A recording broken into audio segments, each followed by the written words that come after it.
Komið sæl og verið velkomin í Suðurnesja Magasín. Í þáttum sumarsins ætlum við að vera með brot af því besta sem við höfum verið að gera í Suðurnesja Magasíni síðustu mánuði. Njótið vel. Hæ, við erum úr Njarðvíkurskóla og ég heiti Hafdís Inga. Og ég heiti Elsie. Við fórum og hittum nokkra bæjarbúa og spurðum þá út í lífið og tilveruna. Hafdís fréttakonan og ég sé myndatökuna. Komið með okkur. Hæ, núna er ég komin Hrannar Baldursson sem vinnur sem verkefnastjóri fræðslu. Hvað segir í dag? Ég sé allt ljómandi gott, en þú? Bara fínt. Hvað er áhugamálið? Skák. Með skák mjög skemmtileg. Hvað langar þér að breyta í heiminum? Hverju langar þér að breyta í heiminum? Já, mér þætti gott ef allir hefðu áhugamál og störf við hæfi.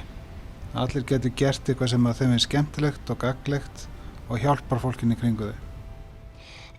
Hvað finnst þér skemmtilegast að gera hér á Suðurnesjum? Mér finnst rosalega gaman að heimsækja gosið. Í gær fór ég að gosinu með konunum minni og við fundum svona hraunmála, spörkuðum reyndar í hraunið og losnaði og settum COVID-grímu á. Hvað gerirðu sem verkefnastjóri fræðslunar í dag?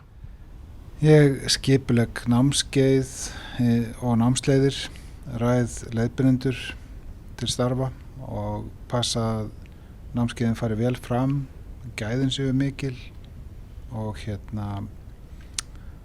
og að leiðbeinendur kenni þau á skemmtilegan hátt og áhugaverðan, þannig að nemendurnir fá sem mest út úr því. Takk fyrir. Hæ, hérna er ég komin Þórð Hermannsson sem vinnur sem lyfjafræðingur í lyfju. Góðan daginn Þórður, hvað segirðu? Ég er bara mjög kátur. Hvað gerirðu sem lyfjafræðingur? Ég vinn í apóteki og þangað getur fólk komið og fengið meðölin sín. Hverju langar þér að breyta í heiminum? Ég vil að fólk fari betur með umhverfið og passi upp á náttúruna. Hvað finnst þér skemmtilegast að gera á Suðurnesjum? Mér finnst gaman að skoða náttúruna og kíkja á eldgosið, akkurat núna allavega. Held að það sé svarið mitt bara, já. Takk fyrir og eigðu góðan dag. Takk sömuleiðis. Hæ, hér er ég komin með hana Tinnu Hallgrímsdóttur sem vinnur sem sérfræðingur á fyrirtækjasviði. Komdu sæl, Tinna. Hæ. Getur þú sagt okkur hvað áhugamálið þetta er? Áhugamáli mín? Mér finnst rosalega gaman að ferðast og sérstaklega ferðast Ísland, landið okkar. Mér finnst gaman að bara hreyfa mig, fara í göngutúra og bara njóta þess að vera með fjölskyldunni og hundinu mínum. Þetta er gott áhugamál. En getur þú sagt okkur eitthvað hvað þú gerir í vinnunni? Já, ég er sem sagt eins og staðan í dag að þá er ég mikið að vinna í átakinu Hefjum störf sem snýst það að fyrirtæki koma til okkar og fá sem sagt skjólstæðinga frá Vinnumálastofnun í vinnu á svokallaðan ráðningarstyrk. Veistu þú eitthvað hvernig við getum bjargað heiminum? Ég veit ekki hvernig við getum bjargað heiminum en ef ég fengi að ráða þá myndi ég vilja eyða hungri þannig að allir gætu fengið að borða og allir fengju eins mikið vatn og þeir vildu. Getur þú sagt okkur líka hvað þér finnst skemmtilegast að gera á Suðurnesjum? Mér finnst rosalega gaman að fara í göngutúra til dæmis á göngustígunum með fram sjónum. Mér finnst gaman að fara og skoða svona skóga og fara í fjallgöngur eins og upp á Þorbjörn og eitthvað svona og fara í sund til dæmis. Takk fyrir og eigðu góðan dag. Takk sem leiðist okkur. Hæ, hér er ég komin með hana Helenu Rut Bergþórsdóttur og hún vinnur hér á Dýrabæ. Góðan daginn, hvað segirðu gott? Daginn, ég segi allt gott, en þú? Bara fínt. Getur þú sagt okkur hvað þú gerir mest í vinnunni? Það sem ég gerir mest er að afgreiða kúnnana sem koma inn og hundar eru velkomnir í heimsókn til okkar, þannig að það koma mjög margir hundar inn til þess að skipta beisli, fá nýtt beisli og kaupa nammi og svona. Hvað hlutur selst mest inn í dýrabúðinni hjá þér? Það aðalega salgæti og nammi fyrir hunda, til dæmis eins og þetta hérna bein hérna sem með kjúkling vafinn utanum, rosa vinsælt fyrir það. Eitthvað fleira sem svona vinsælt hérna? Já, rosa margt.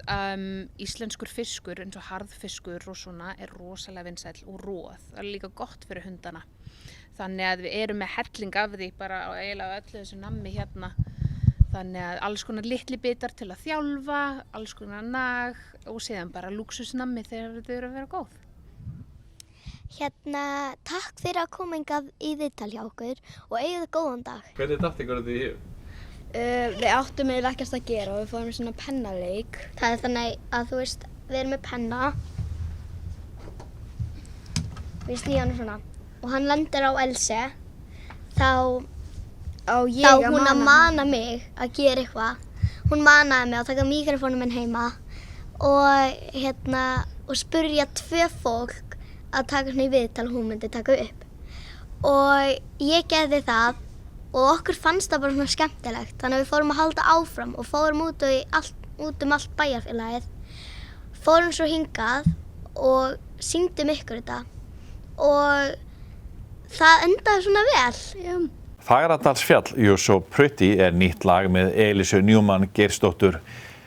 Elísa samdi lagið eftir að hafa fengið margar fyrirspurnir og áskoranir allstaðar að úr heiminum að semja annað eldfjallalag fyrir nýja gosið á Reykjanesi.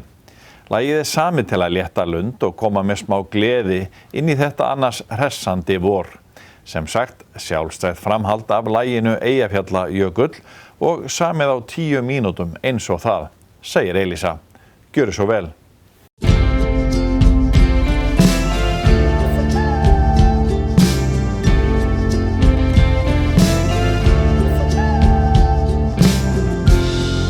We've all been waiting for you. You made your presence so very well known. Feeling seasick on solid ground.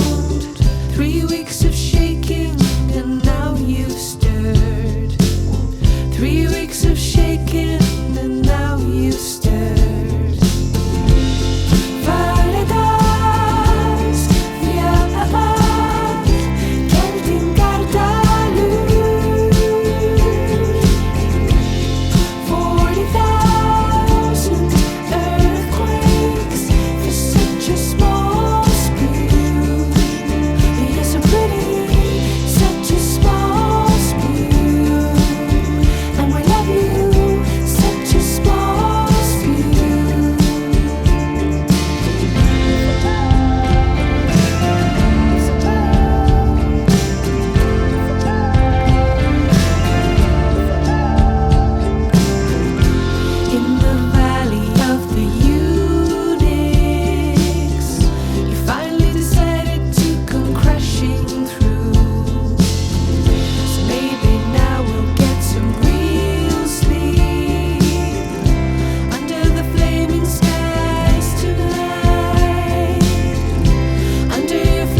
Tómas Tómasson, einn kunnasti veitingamaður landsins, oft kenndur við festi í Grindavík, en núna síðast búlluna, á margar skemmtilega sögur frá fyrstu árum sínum í kokkinum sem hann lærði í gömlu flugstöðinni á Keflavíkurflugvelli.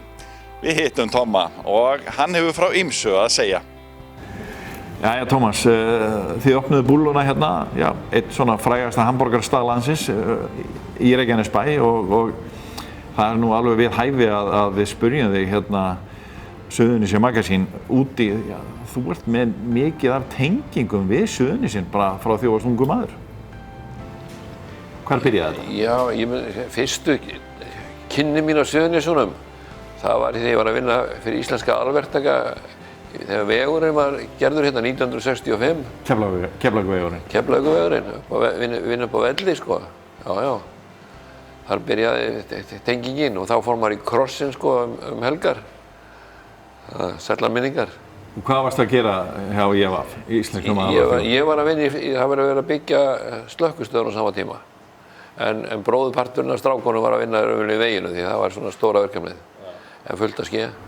Og hvað, ég var að svona, þegar vorum að hittast hérna aðeins áður, þið gistu þarna? Já, það voru braggar hérna á vellinum sko, hérna svæði sem að kalla það sem CBO-klubburinn var, þeir sem gamli Keflvíkingar þekkja það ábyggilega.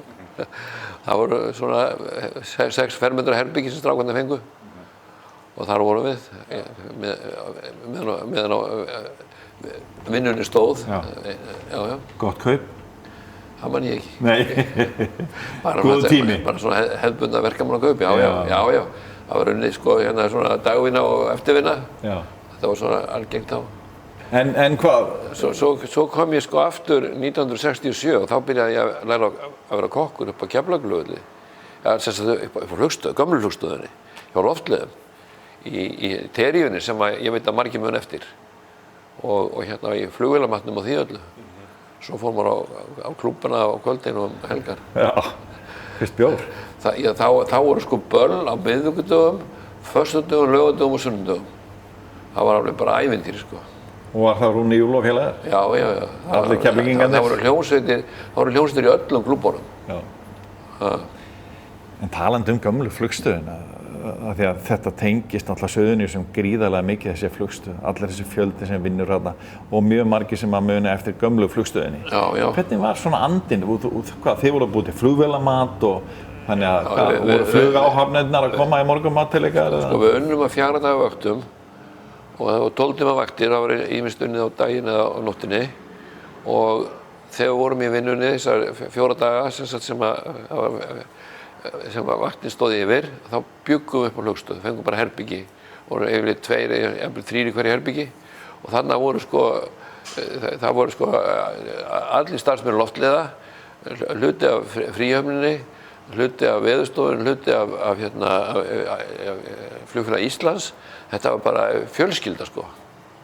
Það var bara dásamlegt og svo hérna var terían sem að hérna var alveg sér veitingahús sem að bauð upp á grillaðar skinku og ostsamlokur sem voru engu líkar og hérna ristabrauð með skinku og eggjasalati. Þetta var vinsælasti maturinn og fólk kom hérna gjarna á kvöldinu og helgan og nóttinni og svona þegar menn voru að skemmta sér. Þetta var bara endalaust sko. Var þetta einhver matreiðslumeistari sem var skrifað upp á fyrir því eða var það svona þinn mentor? Já, það var hérna yfirkokkurinn hér á þessum tíma sem ég byrjaði, Svanur Ágústsson og mjög svona sérstakur og hann og Harry Kennesteð sem að hérna þeir voru báðir kokkar, þeir byggu upp í Grænás og hérna og svo kom Jón Sigurðsson sem var yfirkokkur og tók við af Svans og ég man að einn kokkur bara svo líki ljóst fyrir sko, ég lærði kokkur, ég hef með meistarréttindi. Ég má taka nema ef ég vil, ef ég hef bara aðstöðu til þess. Ég kann ekkert að kokka, og einn kokkurinn sem var vaktstjóri, hétt Ólafur Tryggvason, og hann var einu sinni spurður að því, getur Tómas kokkað? Og hann vissi ekki, ég stóð og heyrði hvað hann sagði. Hann sagði, Tómas, nei, hann getur ekki soðið rakvatn nema að brenna það við. Og þetta heyrði ég, þannig að þetta svona first hand. Já, og hvað, fyrstu prófskírteinni samt eða? Já, ég á meistarabréf. Ég meistarabréf? Já. Var þetta þá bara klíkað eða? Nei, ég veit ekki hvernig ég fór að þessu. Hvernig fórst að þessu? Nei, ég veit það ekki ennþá. Svo við höldum áfram að rifja upp tenginga þínar við Suðurnesin. Þú ferð svo til Grindavíkur eitthvað nokkru mánuð síðar? Já, 1974 þá var ég ráðinn sem framkvæmdastjóri fyrir félagsheimili Festi. Og ég hafði sótt árið áður, þá var annar maður sem fékk það, Sigurður Haraldsson. Svo hætti hann eftir 8 mánuði og þá var hringt í mig og spurði ég þá áhuga. Og ég sagði bara í þessu sama símtali og ég hringdi í mig, já. Og ég fór bara til Grindavíkur að skoða og svo bara var ég ráðinn og ég var fluttur til Grindavíkur 2 mánuðum seinna. Já. Og bjó í Eyjabyggðinni sem kallað var. Já, í Grindavík. Já. Og hann þinn Grindvíkingur. Já, algjörlega sko. Og það var ég get sagt það að árin í Festi, sko ég er búinn að gera ansi mikið frá því að ég opnaði Tomma Hamborgara fyrst. Ansi, þú veist, fullt að en árin í Festi hafa höfuð og herðar yfir allt sem ég gert. Skemmtilegast. Algjörlega, sko. Það var bara dásamlegu tími að vera í Festi. Ég var 25 ára þegar ég ráðinn og ég var til 28 ára aldurs og ég fekk bara svo mörg tækifæri og mér var svo vel tekið og bara Grindavík var dásamlega, ég segi ekki borg, en við fengum kaupstaðarréttindi svipuðum tíma og ég ráðinn, sko. Já.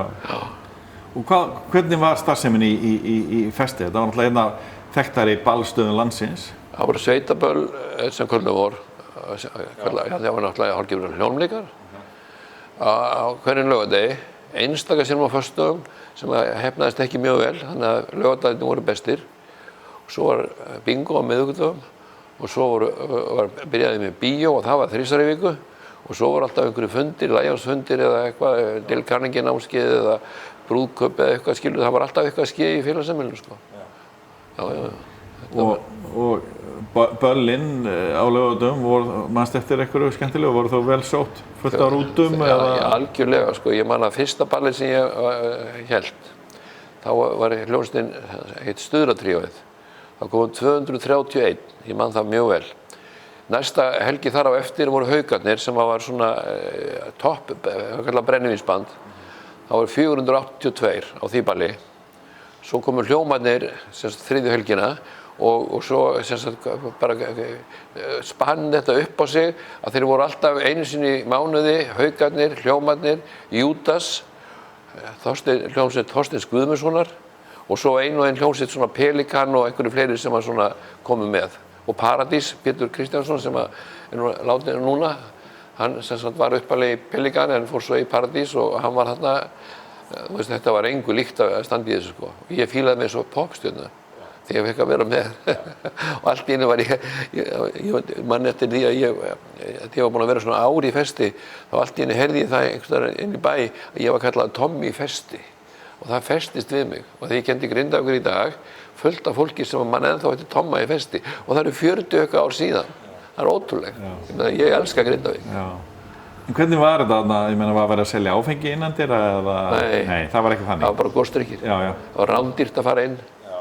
Ég man að fyrsta ballið sem ég kom þegar ég var að njósna kostaði 600 kall miðinn og mér fannst það fáránlegt, sko. Þá kostaði 25 kall inn á veitingastæði Reykjavík en 600 kall inn á ball, ég bara hafði aldrei talað annað eins.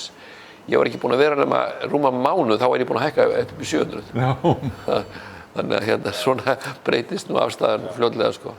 Þegar ég var aðeins að heyri þér áður en við fórum í þetta viðtal þá varst að segja mér að þú hefðir unnið fyrir sýslumannin í Grindavík. Segðu okkur aðeins frá því. Það er ansi áhugavert. Þegar ég var búinn að vera ár í Festi þá svona langaði mig til að gera eitthvað aðeins meira svo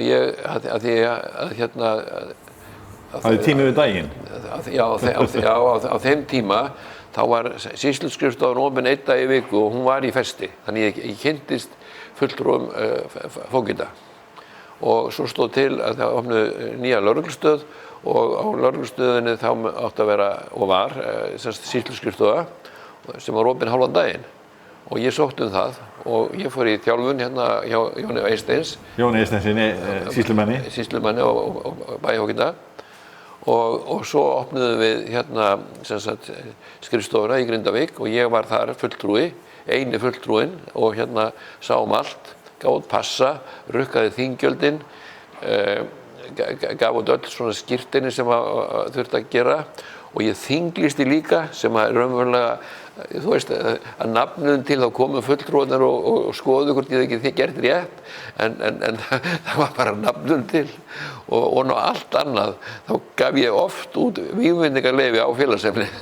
Á festi? Já, og ég var mjög Var það Lionskvöld eða Kútmaðakvöld eða eitthvað? Já, maður fann bara eitthvað félag, að félag gátu sótt einu sinni á ári, frá árshátíð með vígvendingarleyfi. Og ég fann bara alltaf eitthvað félag, ef ég þurfti á vígvendingarleyfi að halda, þá fann ég bara eitthvað félag og síðan gaf ég bara út vígvendingarleyfi sjálfur og allir ánægðir. Ég alltaf að segja þetta núna 40 ára seinna. Já, þetta ekki alveg að gerast svona í dag? Nei, ég hef ekki hugmynd það í dag. Nei. Þú ert þarna skemmtilega tíma í Grindavík og við höldum áfram að spyrja þig út í Suðurnesin og þú ert mættur til Keflavíkur bara nokkrum árum síðar og opna hamborgarastað. Er það ekki? Jú, ég hætti í festi sem sagt 77 haustið, fer til Ameríku og fer þar í háskóla og kem tilbaka. Varstu að læra veitingamennsku? Hótelveitingarekstur, já. Kem tilbaka og hérna á þessum tíma, þegar ég var í festi, drakk ég ekki. Og hérna þannig að ég var svona, búinn að skapa mér svona ágætisnafn þannig. Svo byrjaði ég að drekka aftur í Ameríku. Kem tilbaka og svona í hálfgerðri óreiðu til að byrja með og hérna enda með því fyrir meðferð og kemur meðferðinni og þá opnaði ég fljótlega eftir það tóma hamborgara og bara sama ár, 1981, þá opnaði ég í Keflavík vegna þess að ég einhvern veginn hafði tilfinningun að Keflvíkingar myndu vera tilbúnir að borða hamborgara sem þeir voru. Þannig að þú ert búinn að koma víða við, svona getur sagt í veitingamennsku og ert núna nýlega búinn að opna hérna eða í samvinnu við þína menn búlluna í Reykjanesbæ á mörkum Keflavíkur og Njarðvíkur. Þannig að þið hefði náttúrulega augljóslega haft trú á því að það væri hægt að... Sá sem á búlluna hérna heitir Guðlaugur Jónsson og hann var búinn að vera fjármálastjóri hjá okkur í búllunni í nokkur ár og hafði fylgst með og borðað mikið af borgurum og hann var bara sannfærður það því hann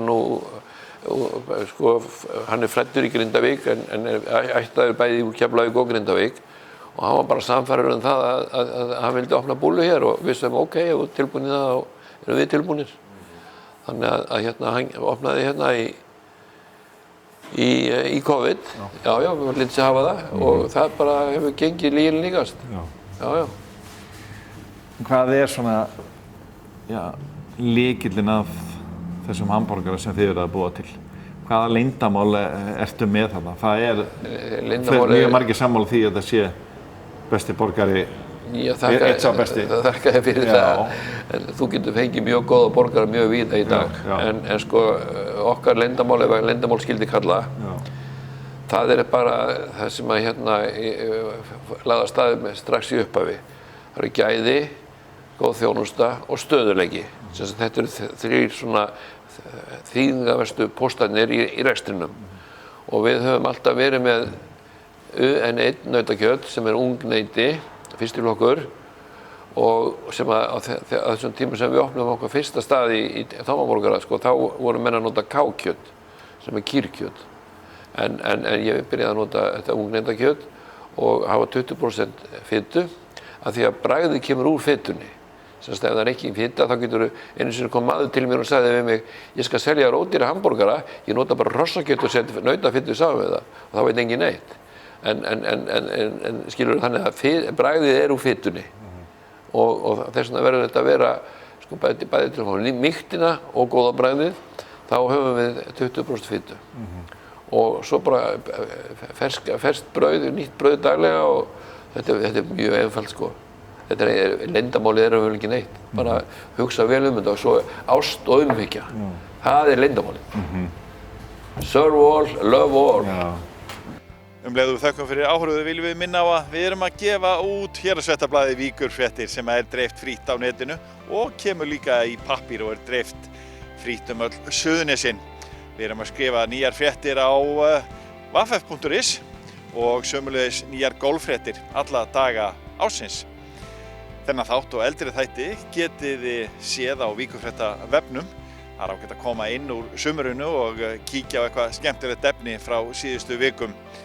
En að lokum viljum við hvetja ykkur til þess að kíkja á Reykjanesi í sumar. Það er margt að sjá. Og hér er margt í gangi. Við þökkum fyrir okkur. Verið sæl.